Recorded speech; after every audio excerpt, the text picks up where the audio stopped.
Welcome to Pandas Nightmares. Today you will hear some stories from people that made them believe in the paranormal.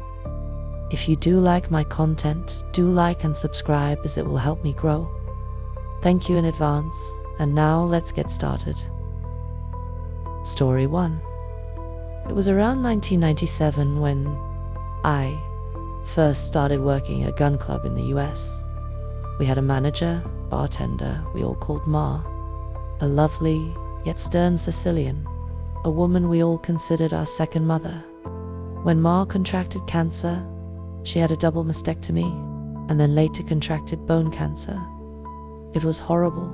We couldn't even hug her because it hurt to be hugged. One day, we were at the bar and she had accepted the idea a second cancer bout would be hard to outlive. I could tell she decided this because other people close to her told us to support her in every way possible. One day we're sitting at the bar. She came out of left field and said, "If I could come back here, I would." I said wide-eyed, "Don't haunt." She interrupted my words with, "Don't worry, I'll only turn on the water in the bathroom or something. And I want to get back at my ex-husband for the things he did." She finally passed after some time, very sad for me and others. Her mum outlived her. So some time passed. I became manager because there were no other volunteers to cover such a task. The gun club thrived on volunteers and voluntary donations from life members. I would open the clubhouse, a very old building with fire-safe doors. The doors were loud when opened. Nobody could sneak up on me in there. The women's bathroom was immaculate due to the fact gun clubs usually only have women once in a great while.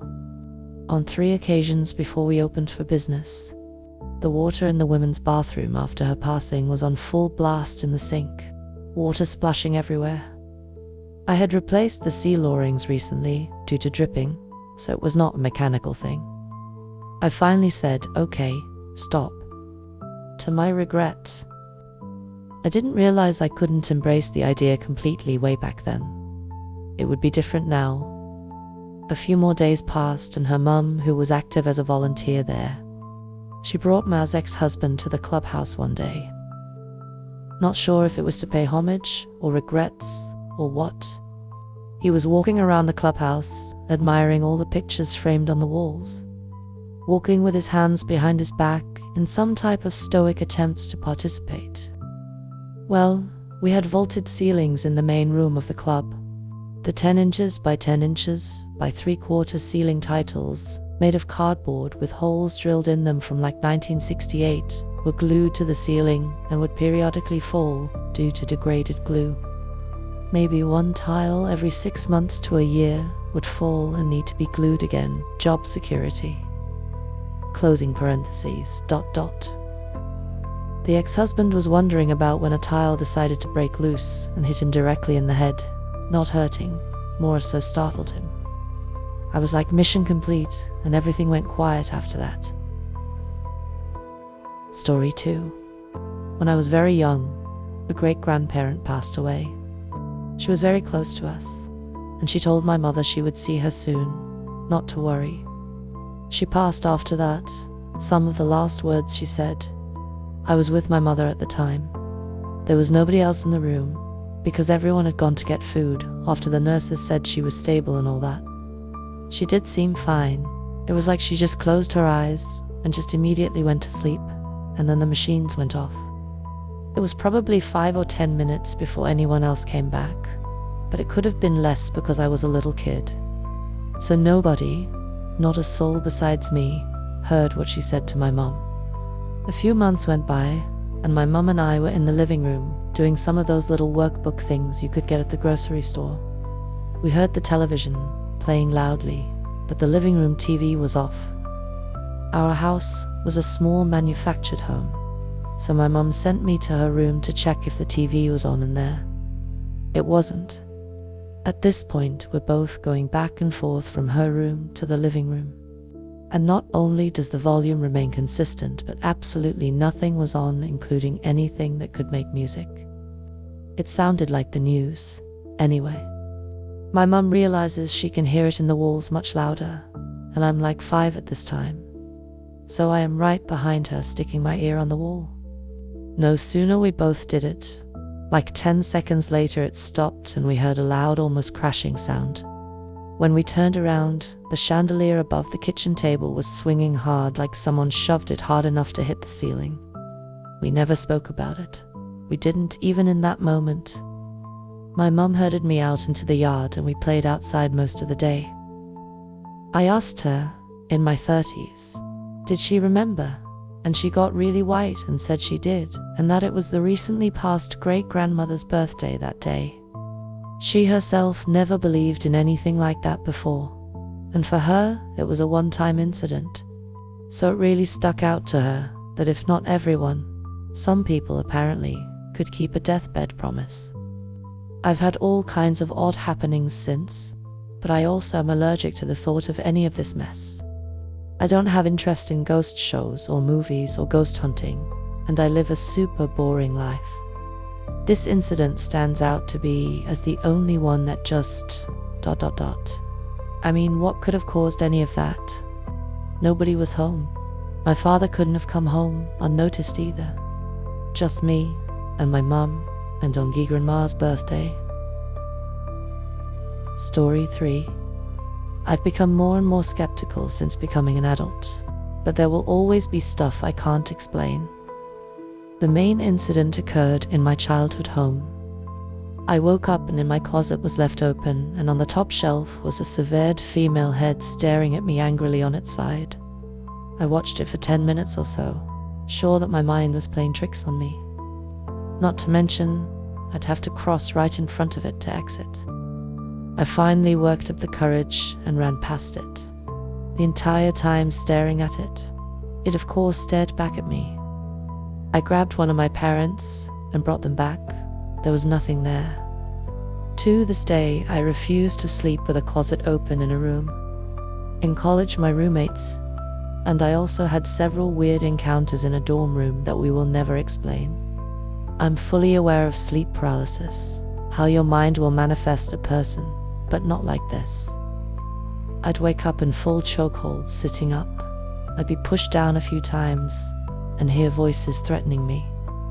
They'd all originate from the same completely black silhouette shadow man thing. And this would all occur in a bedroom that was private to me.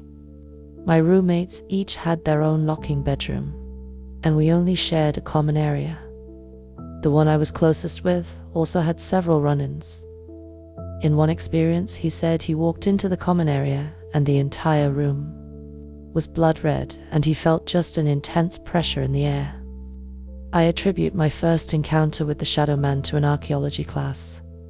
Now granted, I used to be into ghost hunting shows, so there could entirely be a bias here, but I knew the whole spirits drain batteries thing. Well, while in this class, the professor took us to a warehouse on campus where they found Native American artifacts from areas of worship and grave sites that had to be dug up for the school to be built. A law required that they hold on to them until a tribe claimed them as their own. My phone at the time had several low battery warnings. It would buzz once at 15%, twice at 10%, 3 times at 5%, and it would long buzz while turning itself off. In my pocket in the warehouse, it started doing those buzzes, to the point where I thought it was ringing. I pulled it out of my pocket, just in time to watch it long buzz and shut itself down. I was on edge after that, and felt like something followed me to my dorm. The Shadow Man seemed to follow me for a while too. I moved every year to a new dorm, or eventually rented a house with some friends. Each time there would be a delay, and then it would seem to find me. The experiences with that sort of drifted away, and I became more and more skeptical of things, attributing the experiences to imagination, sleep paralysis, and false memories. Up until a few months ago, I still had strange experiences. My wife and I lived in a studio apartment above a garage in a building that's near 60 years old. Things would fly off shelves occasionally, and most terrifying of all, we had a Google Home speaker that, in total silence, would hear commands that nobody said. It would call random people, play odd music, and reply to nonsensical questions. That was horrifying, but we honestly tried to explain it, as we had a glitching unit. Now we live in a brand new home, and literally nothing happens. Story 4. About 6 years ago, I was working on a film for a friend as the film's AD. The location was supposed to be haunted. Post Town Elementary School near Middletown, Ohio. I did some scout location for this film, and was at the school shooting some photographs to be used later when we mapped out the film. Someone important to me was with me and was also taking pictures, mainly for themselves. I felt an uneasy presence while there.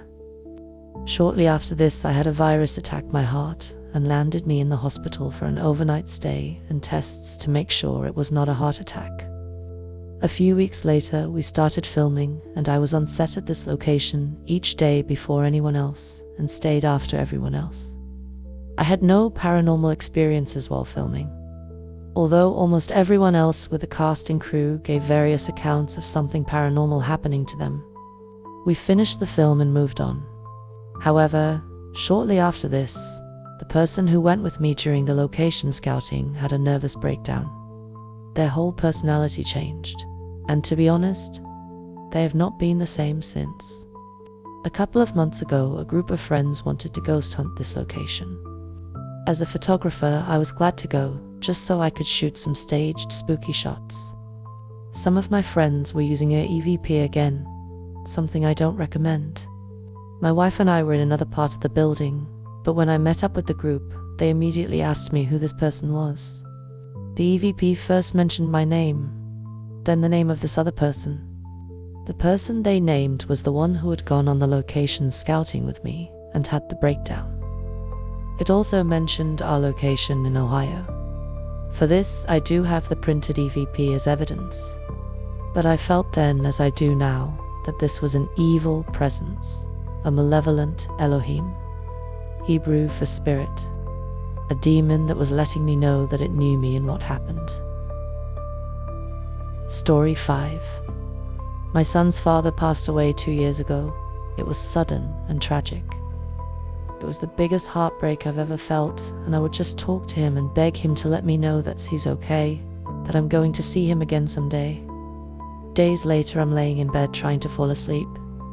I feel the bottom of my bed get heavy as if someone is sitting there. I didn't think much of it. I thought it was my dog. Then, clear as day, I heard his voice.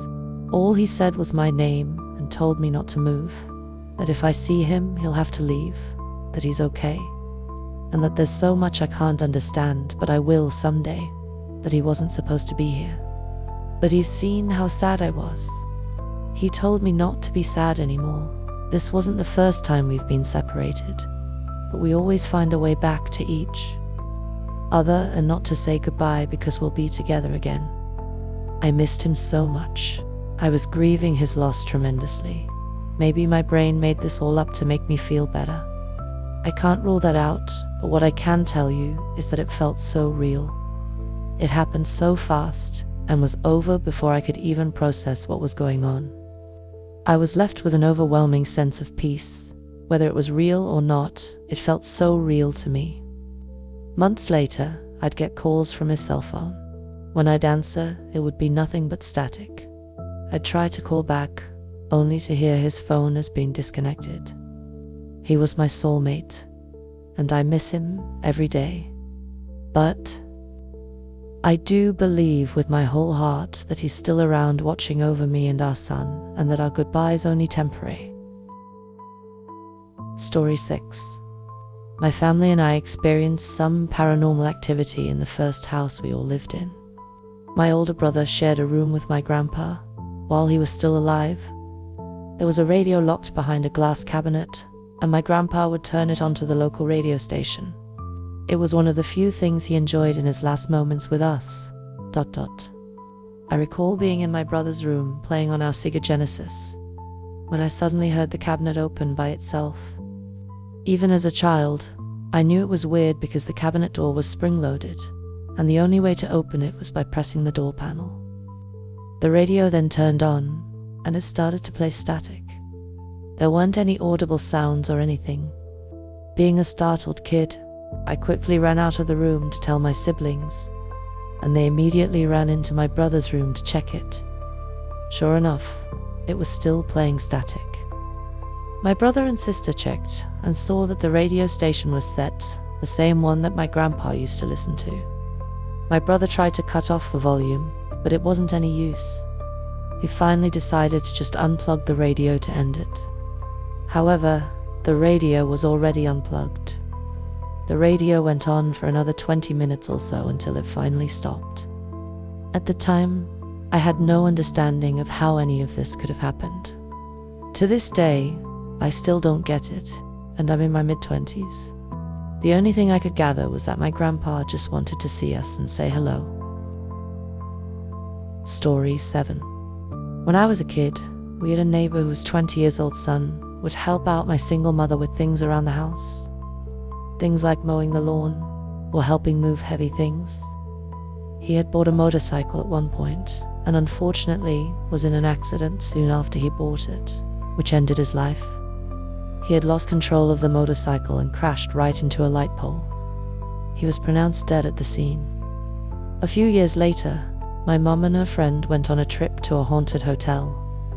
At the hotel, they had a supposed medium who would do readings for the guests. My mum and her friend went for a reading for shits and giggles, and the medium told them that there was someone there that wanted to communicate with them. The medium said that the person was holding something blue, and that they passed in an accident. He wanted my mum to tell his mother that he was out like a light, and felt no pain when he passed. Initially, my mum didn't really know who that could have been, and after some thought, realized it could have been my neighbor's son due to the accident part. We didn't really know anyone else who had passed in such a way. My mum brought it up to my neighbor, telling her everything she was told, and apparently my neighbor started sobbing. According to my neighbor's mom, her son had a blue blanket since he was a kid that he would carry around the house, even up until the day he passed. Nobody else could have known about that blue blanket. Not even my family did, so there's no way a medium in a different state could have known about it. This is the exact reason I believe in the paranormal and an afterlife. Story 8. For me, it was probably the time where I was alone in my house as a kid. Just got home from school. Both parents still at work. I walked out of my room, probably after playing some video games, to go grab a snack. As I walked out of my room, I see what I thought was my father walking across the hallway towards our kitchen. I had just thought maybe he got home early. I went to the kitchen, nobody there.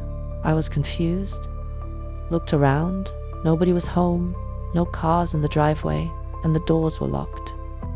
Needless to say, I got a bit spooked and went back to my room and locked the door, only to see my father pull in the driveway about 10 minutes later, coming home from work.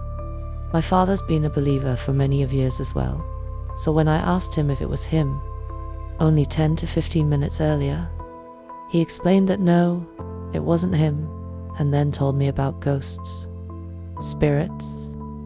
After that time, we both noticed many things that would happen in the house, from knocking noises, apparitions, voices, etc. Story 9. For me, it was a lucid dream about my deceased mom's twin, my uncle, godfather. I stopped in my tracks in my dream to ask him why he was there, long time no see, and why I was a small girl again. He had not been in my dreams in many years.